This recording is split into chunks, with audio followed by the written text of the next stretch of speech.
आज हम आपको भगवान शंकर की बड़ी ही अद्भुत कहानी सुनाने जा रही हूँ। एक बार भगवान भोलेनाथ पृथ्वी लोक पर भ्रमण के लिए गए तो उन्होंने एक युवा को देखा। वह ईश्वर को दोष देता जा रहा था। वह अपने जीवन से निराश था, दुखी था।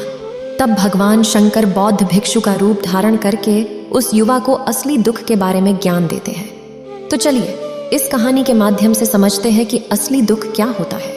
अगर आप यह कहानी सुन रहे हैं तो पूरा सुनिए। इस कथा को आधा अधूरा छोड़कर जाने की गलती मत करिएगा, क्योंकि इस पवित्र कथा को पूरा सुनने से मनचाहा फल की प्राप्ति होगी। इसलिए इस कथा को पूरा सुने। आप शिव भक्त हैं तो भोलेनाथ का अनादर ना करें। सुख और दुख एक ही सिक्के के दो पहलू हैं। ये बात तो आपने सुनी ही होगी।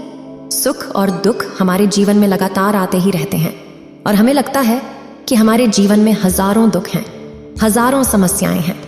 लेकिन अगर आप वास्तविक तौर पर देखें, अगर आप इस बात को अच्छी तरह से समझें, तो आप ये समझ पाएंगे कि हमारे जीवन में केवल एक ही दुख होता है।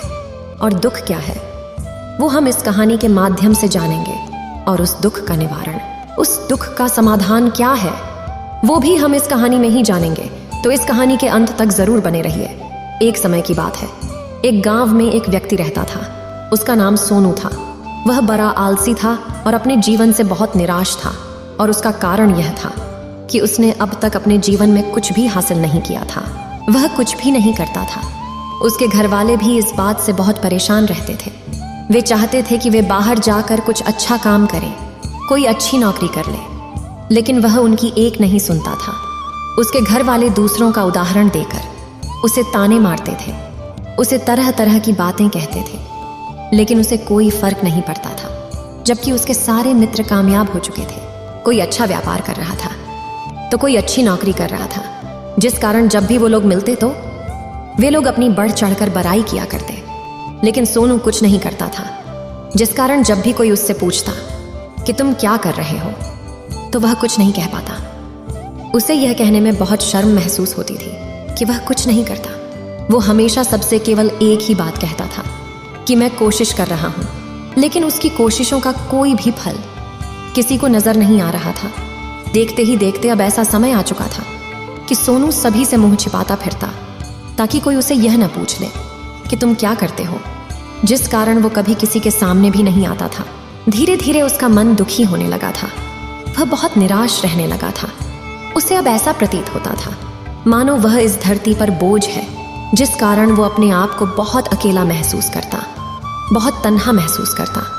एक दिन तो उसके मन में ये भी विचार उत्पन्न होने लगे कि मेरे हाथों में कुछ नहीं है तो मैं क्या कर सकता हूँ। अकेले बैठकर वह रोता रहा और भगवान को दोष देता रहा।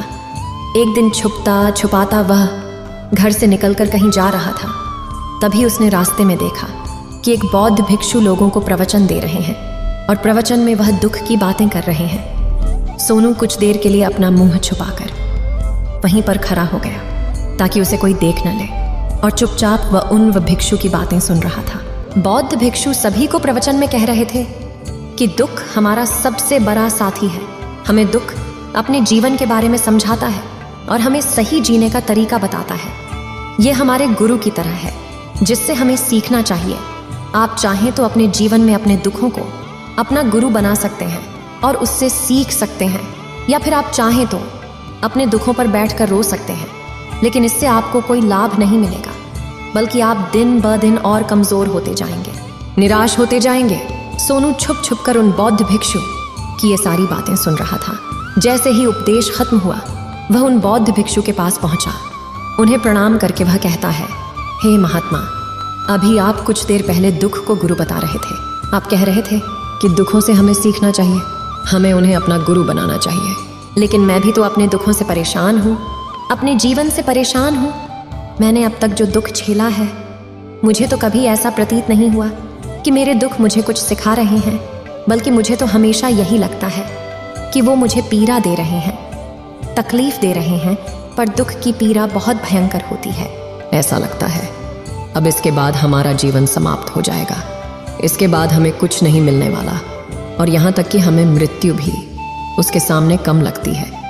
जब लोग ताने मारते हैं, जब लोग ये कहते हैं कि तुम क्या कर रहे हो, तो मन को बहुत ठेस पहुँचती है।